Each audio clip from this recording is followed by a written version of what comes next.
एवढी वर्ष झालीत ना इथे की आमचा वाड्याचा नामोनिशाणच दिसत नाही. का तिथे माझं लहानपण गेलं आहे. आमची गुरं वासरं वगैरे इतिहासाची आई गेल्यापासून सगळं बंद झालं. कारण इथे येणंच बंद झालं. सगळीजणं कामाला मुंबईला, इथे कोणच येत नाही आता. आणि जागा पूर्ण ओसाड पडली. त्यामुळे ना इथे वाड्याचा नामोनिशाण दिसत नाही. आमचा इथे वाडा असायचा पहिला एक गाई गुरांचा. आता बघा इथे चारी साईडला झाडच झाड आहेत.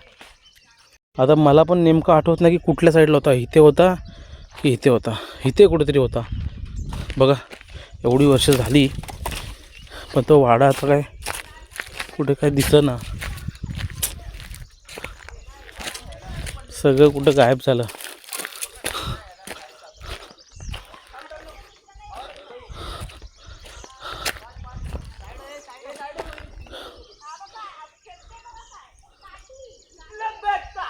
ते बघा तिकडे खाली आंबे पडतात.